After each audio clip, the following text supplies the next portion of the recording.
Good morning बेटा। हम लोग सेकंड चैप्टर जो 11th क्लास का अभी कर रहे थे, 11th क्लास का जो सेकंड चैप्टर है संरचना तथा भू आकृति विज्ञान, इस चैप्टर की आज हम थर्ड और लास्ट वीडियो बना रहे हैं। ठीक है, फर्स्ट वाले में मैंने आप लोगों को भू आकृतियां किस तरीके से निर्मित हुई, किस तरीके से आप लोगों का हिमालय बना, ये सारी चीजें मैंने आप लोगों को फर्स्ट वीडियो में बता दी थी। सेकेंड वीडियो में मैंने आप लोगों को उत्तर तथा उत्तर पूर्वी पर्वतमालाएं पढ़ाया था। ठीक है, लेकिन बेटा मुझे लगा कि मुझे पहले भारत की सारी भू आकृति की जानकारी आप लोगों को देनी चाहिए, उसके बाद ही मैं आगे बढ़ूंगी। ठीक है, तो इसमें बेटा आप लोगों की ये 6 तरह की भू आकृतियां भारत में। एक तो उत्तर तथा उत्तर पूर्वी पर्वतमालाएं हैं, जो आप लोगों को 5 तरह की मैं सेकेंड वीडियो में करा चुकी हूँ। ठीक है, जिसमें आप लोगों का हिमालय, जिसमें ऊपरी हिमालय जिसको बृहद हिमाचल हिमालय का नाम दिया जाता है, नीचे शिवालिक की पहाड़ियां, ये सारा आपका फर्स्ट वाले में था। इसके बाद हिमाचल, आपके उत्तराखंड, नेपाल को फिर हमने छोड़ दिया था, सिक्किम के बाद फिर हमने भूटान को छोड़ दिया, अरुणाचल प्रदेश, नागालैंड, मणिपुर, मिजोरम तक जिस तरीके से हिमालय का विस्तार था, वो सारा का सारा मैंने आप लोगों को 5 पार्ट में बांटकर अलग अलग समझाया था। ठीक है, इसके बाद भारत की भू आकृति में सेकंड है बेटा उत्तरी भारत का मैदान, जो कि पूरा का पूरा आपका कवर करता है उत्तर से लेकर पूर्व तक। ठीक है, यानी उत्तराखंड के नीचे जिस तरीके से आप लोगों का पंजाब, हरियाणा, यूपी, बिहार, आप लोगों का एमपी, उड़ीसा, बहुत सारा पोर्शन आता है बेटा उत्तरी भारत में। ठीक है, उत्तरी भारत में जो उत्तर से पूर्व की तरफ फैला हुआ है। ओके, थर्ड है प्रायद्वीप पठार, यानी प्रायद्वीप पठार आप लोगों के जो पूरा भारत है, यानी कि अगर आप लोगों का ये भारत है तो इसमें आपका कहाँ कितना और यहाँ कितना, ये सारा का सारा आपको प्रायद्वीप पठार में बताया जाएगा। ठीक है, कि इसमें कौन कौन सी पहाड़ियां आती हैं, नदियां हैं, घाटियां हैं, किस तरीके से इसका फैलाव है। इसके बाद है बेटा भारतीय मरुस्थल, आप लोगों को पता है मरुस्थल के बारे में, रेगिस्तान वाला पोर्शन सारा पढ़ना है हमें। इसके बाद तटीय मैदान है। तटीय मैदान यानी जब हम लोग भारत का मैप देखते हैं तो आप लोगों को मैप दिखाते हुए एक चीज समझाई गई है, उसमें समझाया हुआ है कि आपका जो हिमालय है वो उत्तर की तरफ, पूरब की तरफ, पूरब दिशा सीधे हाथ की तरफ होती है, ईस्ट जिसे आप लोग बोलते हो। ठीक है, वो पूर्वी तटीय मैदान, और इधर जो आप लोगों का लगता है अरब सागर की तरफ, वो आप लोगों का पश्चिमी तटीय मैदान। ठीक है, इसके बाद आता है बेटा आप लोगों का द्वीप समूह। आपके भारत में 2 जगह द्वीप समूह हैं, आपका अरब सागर में लक्षद्वीप है, और आपका जो बंगाल की खाड़ी है, बे ऑफ बंगाल जिसे आप बोलते हो, वहां अंडमान और निकोबार द्वीप समूह है। ठीक है बेटा, इसी को हम लोगों को खोल के पढ़ना है। सेकेंड वीडियो में ये तो आप लोगों को पूरा मैंने करा दिया था। अब हम पढ़ रहे हैं उत्तरी भारत का मैदान, सेकेंड पॉइंट जो आपका है। अब मैं इनको एक एक करके शुरू कर रही हूँ। उत्तरी भारत का मैदान, जो कि मैंने आप लोगों को बोला कि भारत के उत्तरी मैदान आप लोगों का पंजाब है, पंजाब के यहाँ आप लोगों का हरियाणा है, दिल्ली है, इसके साथ साथ आप लोगों का पूरा यूपी है, बिहार है, ठीक है, आप लोगों का झारखंड है, छत्तीसगढ़ है, एमपी है, ये पश्चिम बंगाल है, यानी काफी लंबा चौड़ा इलाका है आप लोगों का उत्तरी भारत का मैदान। इस उत्तरी भारत के मैदान की टोटल लंबाई ईस्ट टू वेस्ट, यानी पूर्व से पश्चिम तक, अगर मैं इसको यहाँ से यहाँ तक की इसकी लंबाई की बात करूं तो वो तकरीबन 3200 किलोमीटर है। ठीक है, और अगर इसी की देखो लंबाई ज्यादा है, ठीक है, जब मैं इसकी चौड़ाई की बात करती हूँ बेटा, तो ये चौड़ाई आप लोगों की 150 से 300 किलोमीटर के बीच है। ठीक है, अब सबसे महत्वपूर्ण बात ये कि जो उत्तरी भारत का मैदान है, ये पूरे भारत में सबसे ज्यादा उपजाऊ है, क्योंकि इस इलाके से बहुत सारी नदियां बहती है, जो अपने साथ बेहद बड़ी मात्रा में जलोढ़ मृदा लेके आती है। ठीक है, जलोढ़ मृदा का बिखराव होता है, जिसमें आप लोगों को बताया था तकरीबन 1000 से 2000 मीटर की ऊंचाई तक आपकी जलोढ़ मृदा काफी गहराई तक वहां पर फैली हुई है। ठीक है, आपके उत्तर भारत के मैदान को हम लोग गंगा और इंडस नदी का मैदान भी बोलते हैं, क्योंकि बड़ी बड़ी नदियां हैं जो यहाँ से गुजरती हैं। ठीक है, इसमें सबसे ज्यादा महत्वपूर्ण योगदान आपकी गंगा का है, जिसकी बहुत सारी सहायक नदियां भी है। ठीक है बेटा। इसके बाद आता है आप लोगों का प्रायद्वीप पठार। प्रायद्वीप पठार, यहाँ देखिएगा बेटा, ये इसीलिए आप लोगों को बना के दिखाया है। अगर हम भारत का दक्षिणी पार्ट देखें, भारत का अगर दक्षिणी पार्ट देखें तो उसमें पश्चिमी घाट आप लोगों के इधर उल्टे हाथ की तरफ दिखेगा, सीधे हाथ की तरफ पूर्वी घाट दिखेगा। ठीक है, इस पश्चिमी और पूर्वी घाट तक इसका फैलाव है। इसको प्रायद्वीप या दक्कन का पठार बोलते हैं। और जब हम इसके उत्तर की बात करते हैं तो उत्तर में बहुत सारी पहाड़ियां हैं जो इस प्रायद्वीप के पठार के अंतर्गत आती हैं, जैसे सतपुड़ा है, मैकॉल है, महादेव की पहाड़ियां हैं। ये सब आप लोगों की प्रायद्वीप या दक्कन के पठार में ही गिनी जाती हैं। इसके बाद आप लोगों का आता है कि भाई जो प्रायद्वीप दक्कन का पठार है, जब ये उत्तर से दक्षिण की तरफ पहुंचता है तो इसकी ऊंचाई बढ़ती है। माइंड इट, यहाँ पर आप कहोगे कि मैम पहाड़ियां तो उत्तर में है, लेकिन इन पठारों की ऊंचाई दक्षिण की तरफ बढ़ रही है। ये सच्चाई है बेटा, उत्तर से दक्षिण की तरफ इसकी कंटिन्यू ऊंचाई बढ़ती है और वो ऊंचाई तकरीबन 1500 मीटर तक की भी है, यानी इन पठारों की ऊंचाई इतनी है। ओके, इस प्रायद्वीप के पठार में महानदी है, उड़ीसा में गोदावरी आप लोगों की, आंध्र प्रदेश से निकलती हुई कावेरी नदी है, सारे की सारी आप लोगों की तमिलनाडु, कर्नाटक, इन सबको बिल्कुल वो कहते हैं ना सिंचित करती हुई आपके बहुत ज्यादा शरण यानी अत्यधिक कटाव का कारण भी बनती है। बहुत सारे इलाकों को ये नदियां बहुत बड़ी मात्रा में पानी प्रोवाइड कराती है, लेकिन साथ साथ कटाव का कारण भी बनती है। ठीक है, इसके बाद बेटा तुम्हारा भारतीय मरुस्थल, जिसमें आप लोग बात कहते हैं राजस्थान का नाम आ जाता है।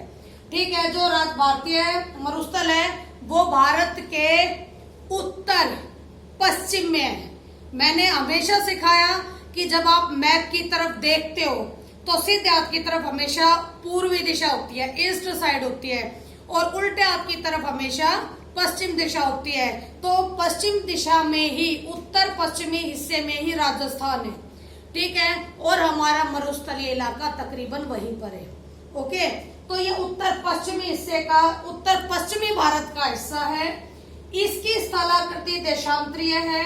ठीक है, देशांतरीय भूमि के अंतर्गत आता है ये जो लॉन्गिट्यूड वाले जो आप लोगों के इलाके हैं, क्योंकि इसी पे आप लोगों को फर्स्ट चैप्टर में क्वेश्चन भी था कि राजस्थान और यानी राजस्थान और गुजरात दोनों ही बात एक है। इसके टाइम में और अरुणाचल प्रदेश के टाइम में बेहद लंबा अंतर पाया जाता है। इसीलिए कह रही हूं मैं कि ये देशांतरीय स्थलाकृति की भूमि में आता है। ठीक है भाई, ये भी तुम्हें पता है कि यहाँ नदियां ना के बराबर हैं। ठीक है, लूनी नदी है, ठीक ठाक है, सही है, पानी प्रोवाइड कराती है, लेकिन यहाँ पर नॉर्मली नदियां ना के बराबर है। ठीक है, इस यहाँ पर बारिश भी नहीं होती है। ठीक है, 150 मिलीमीटर से हमेशा कम ही होती है। ठीक है, बहुत सारे इलाके तो राजस्थान के ऐसे भी है जहाँ केवल 10 मिलीमीटर बारिश होती है। ठीक है, इसके अलावा इस वाले क्षेत्र में जो आप लोगों का भारतीय मरुस्थल वाला क्षेत्र है, इसमें एक सुधार तो हुआ है बेटा, एक सुधार हुआ है आप लोगों का इंदिरा गांधी नहर के कारण। ठीक है, इंदिरा गांधी नहर जो पंजाब के आप लोगों के हरिके बैराज से निकलती है और डायरेक्ट राजस्थान में एंटर करती हुई आप लोगों के पश्चिमी साइड से होती हुई थोड़ा सा दक्षिण की तरफ निकलकर वो पूर्वी दिशा में मुड़ती है। ठीक है, जहां जहां से गुजरती है वहां के इलाकों को काफी पानी पहुंचाती है। ठीक है बेटा, अब आपका नेक्स्ट आ जाता है तटीय मैदान। यहाँ मैंने 2 बनाए हैं शेप आपके। एक तो सिंपल बनाया, जो लेफ्ट हैंड की तरफ था वो पश्चिमी तटीय मैदान है, ये वाला इलाका। ठीक है, और जो पूर्व की तरफ है ये है पूर्वी तटीय मैदान।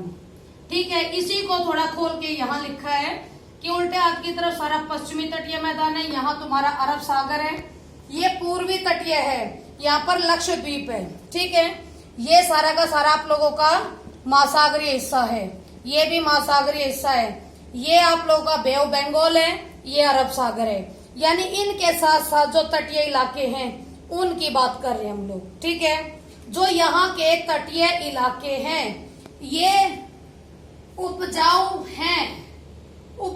हैं, लेकिन इतने भी उपजाऊ नहीं है। जितना कि आपका उत्तर का हिस्सा है, उत्तरी भारत का हिस्सा है।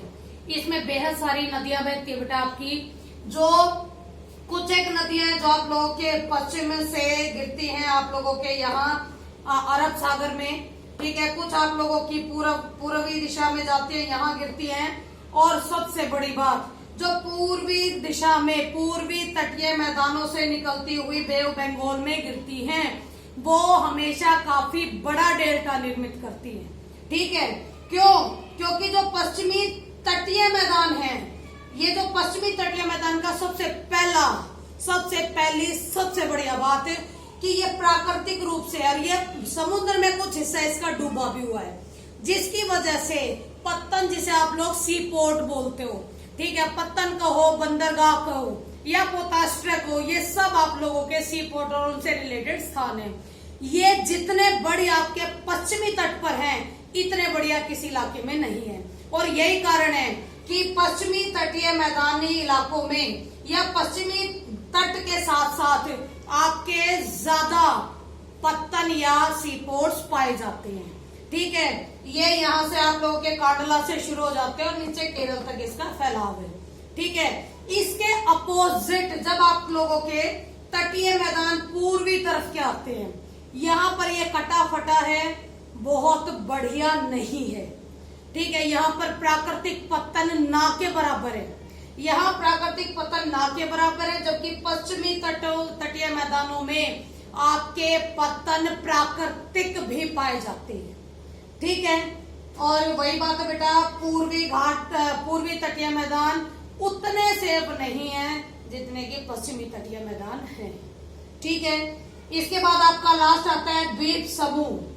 आप लोगों को पता है कि हमारे भारत में 2 द्वीप समूह हैं। सीधे आपकी तरफ बे ऑफ बंगाल है, वहां आपका अंडमान और निकोबार द्वीप समूह है, ठीक है, जिसको यहाँ मैंने दिखाने की कोशिश की है। ये आप लोगों का इंडिया है, ये निचला हिस्सा बना है बेटा। इसके ईस्ट साइड यानी बंगाल की खाड़ी में अंडमान और निकोबार द्वीप समूह है, ठीक है, जबकि अरब सागर में आपका लक्षद्वीप बसता है, ठीक है। लक्षद्वीप प्रवाल निक्षेपों से बना है, यानी वे प्रवाल जो आप लोगों के समुद्रों में ही पाए जाते हैं, ठीक है। इन्हीं से एक के साथ एक जुड़ता गया, एक के साथ एक जुड़ता गया, जुड़ते जुड़ते उसने 36 द्वीपों का निर्माण कर दिया। और 36 द्वीपों के निर्माण के साथ ही ये लक्षद्वीप के रूप में भारत का एक केंद्र शासित प्रदेश यानी के आपकी यूनियन टेरिटरीज में शामिल हो गया। लक्षद्वीप में मिनिकॉय द्वीप, ये द्वीप सबसे बड़ा द्वीप माना जाता है, ओके। ठीक है, ऐसे आप लोग बे ऑफ बंगाल में अंडमान और निकोबार द्वीप समूह पे आ जाओ। यहाँ पर 572 यानी कि 572 द्वीप है, ठीक है, छोटे छोटे, ठीक है। लेकिन इसके बावजूद भी अंडमान और निकोबार में जनसंख्या काफी कम पाई जाती है। जो अंडमान और निकोबार द्वीप समूह बेटा, यहाँ पर एक जीवंत आप लोगों की एक वो कहते हैं ना कि जीवंत मीन्स कभी भी वहां पर ज्वालामुखी फट सकता है, ठीक है, इसलिए उसको जीवंत द्वीप यानी बैरन द्वीप है उसका नाम, उसको ज्वालामुखी का जीवंत स्वरूप माना जाता है, ठीक है। वहां पर पहले भी ज्वालामुखियां फट चुकी है और अब भी फटने के चांसेस बने रहते हैं, इसीलिए बैरन द्वीप से तकरीबन लोगों को काफी किलोमीटर दूर बसाया गया है। बैरन द्वीप पर इंसान नहीं रहते, ठीक है बेटा। आई थिंक बेटा ये आप लोगों को बहुत अच्छे से समझ में आ गया होगा।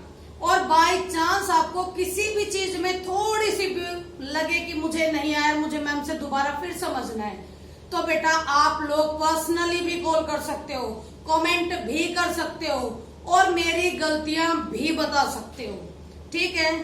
थैंक यू वेरी मच बेटा।